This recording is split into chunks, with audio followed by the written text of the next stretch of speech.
Internet sans publicité, sans pollution marketing, sans annonces intempestives, un rêve pour de nombreux internautes. C'est ce que pourrait proposer Free à ses clients. Bonne nouvelle a priori pour eux. Véritable cauchemar pour une partie de l'industrie du web. Bonsoir François-Xavier Préau, vous êtes directeur des ventes France d'Outbrain. C'est un spécialiste de la recommandation de contenu. Qu'est-ce que ça change cette annonce pour le modèle Internet ? Bonsoir Thomas Misraki, je vous remercie de m'avoir invité. Qu'est-ce que ça change ? Alors c'est vrai que c'est une petite bombe quand même dans le monde de l'Internet, cette annonce. Xavier Niel a l'habitude d'ailleurs de communiquer de la sorte, et c'est souvent bien repris par les médias. C'était une petite bombe parce Vous êtes en train de dire que c'est un coup de pub et qu'on est tombé dedans, c'est ça ? Non, c'est pas un coup de pub. Alors j'irai pas spéculer sur d'une part la véracité de cette annonce, la faisabilité. On a entendu beaucoup de choses. Certains spécialistes de la publicité seraient touchés plus que d'autres. Google serait surtout bloqué par rapport à d'autres. On a dit que c'était parce qu'il y avait une négociation en cours entre Google et Free et que c'était un moyen de forcer Google. Il y a beaucoup de spéculations en tout cas, et Xavier Niel, qu'on a essayé de contacter nous aujourd'hui, n'a pas souhaité répondre à nos questions. Bien sûr, il y a toujours beaucoup de spéculations. Je pense qu'il faut rester prudent. Ce qui est sûr, c'est que ça sera une petite bombe. Pourquoi est-ce que ça serait une bombe ?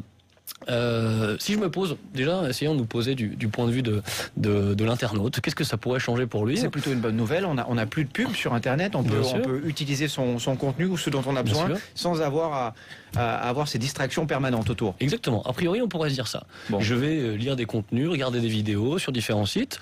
Pourquoi finalement avoir de la publicité, ça ne m'intéresse pas, c'est un peu trop intrusif. Ça veut dire très concrètement, pour que les gens comprennent bien, quand on clique sur, par exemple, une vidéo sur YouTube, on n'a pas de petits films publicitaires avant, c'est ça ? Ouais, c'est ça. Voilà. Exactement. Ça serait tout à fait ça, ou des bannières affichées en haut de la page. Tous ces formats publicités qui sont nombreux sur les pages, et les internautes et vos auditeurs, je pense, le constatent chaque jour. Et téléspectateurs. Téléspectateurs, tout à fait.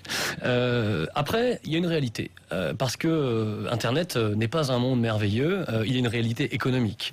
Nous sommes dans une économie de marché, et pour que des producteurs de contenu, des sites de contenu continuent à produire du contenu, il faut qu'ils gagnent leur vie.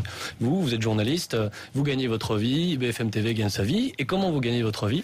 Par la publicité, principalement. Eh bien, Internet, c'est exactement la même chose.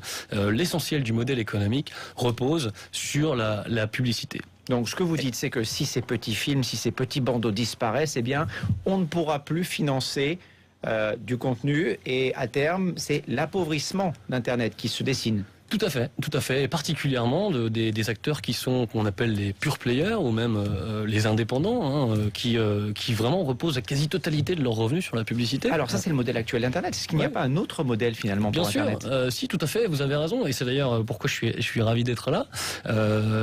Xavier Niel a eu le mérite de mettre un coup de pied une nouvelle fois dans une fourmilière, la fourmilière de la publicité sur Internet. C'est vrai que si on prend un petit peu de recul, on peut peut-être se dire que ces dernières années, le monde de la publicité a peut-être un petit peu trop tiré sur la corde. Certains, vous-même, vous le voyez, quand on se balade sur Internet, parfois on se dit il y a trop de publicité, ça ne m'intéresse pas, j'ai des formats très intrusifs, d'un coup je suis en train de lire un article, je peux avoir une page qui s'ouvre que je n'ai pas demandé. Je pense que ça détruit le parcours utilisateur et la valeur qu'on apporte aux internautes. En revanche, plutôt que d'adopter peut-être Qu'est-ce qu'on peut faire alors concrètement ? Exactement, plutôt que d'adopter des décisions trop radicales comme ça, on peut peut-être en profiter pour se poser tous autour d'une table et trouver des solutions. Et les solutions, il y en a plein, dont une solution que nous on propose chez Outbrain, qui est le contenu éditorial. Aujourd'hui, il y a de plus en plus de marques, des marques de grande consommation, de nourriture, d'industrie agroalimentaire, même dans la santé, dans le sport, dans l'automobile, qui communiquent différemment auprès de leur cible. C'est pas ce qu'on appelle de la publicité en tant que telle, c'est du contenu éditorial. Ce sont des vidéos de sport sponsorisées, ce sont des articles sur des conseils bien-être, des conseils de bien manger, des conseils beauté pour des marques de luxe. Et finalement, la publicité est une bonne chose. Donc là, on utiliserait la publicité comme information, c'est ce que vous dites ? Oui, tout à fait, ça peut être un levier. Il y a eu une émission qui s'appelait Culture Pub. La pub, c'est bien. Les individus aiment la pub. Ce qu'ils n'aiment pas, c'est quand on utilise mal la pub et qu'on oublie l'internaute. Et on a oublié un petit peu trop l'internaute ces dernières années. Il y a tous des pubs qui vous parliez de réunion et de concertation. On va écouter ce qu'a dit au sujet de cette affaire tout à l'heure Fleur Pellerin, la ministre de l'économie numérique. Ça a créé beaucoup d'émotions parmi un certain nombre d'acteurs de l'économie numérique, de sites, d'éditeurs de sites qui se financent grâce à la publicité et qui proposent ainsi des contenus gratuits aux internautes. Donc moi, c'est vrai que ça me dérange un peu que l'option de filtrage de la publicité soit proposée par défaut. Voilà, Fleur Pellerin qui va recevoir lundi les responsables de Free et les représentants des autres acteurs concernés. C'est une bonne chose que l'État vienne fourrer son nez dans ce genre de discussion entre entreprises. C'est toujours bien que l'État essaie de réguler certaines choses. Elle est nécessaire, la régulation en la matière ? Elle est nécessaire. Est-ce qu'elle est efficace ? C'est plutôt la question que je poserais. Je n'en sais rien. Ce qui est sûr, c'est que quand l'État se dispute un petit peu avec Google, Google est un géant américain, du coup, l'État n'a quasiment aucun levier pour contraindre un Google. Free est une société française, donc on pourrait avoir tendance à penser qu'il aurait les moyens nationaux, européens, de réguler un peu les choses et d'empêcher Free de faire ça. Après, voyons ce qui va se passer demain.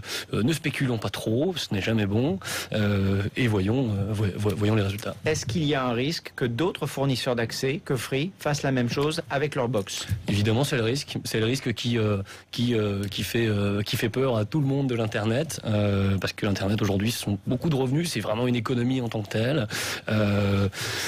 Oui, potentiellement, il y a un risque que demain Orange, tout le monde fasse la même chose, et auquel cas, ça pourrait être assez catastrophique pour l'économie numérique, ouais, bien sûr. Merci François-Xavier Prévost pour vos explications ici ce soir. À suivre.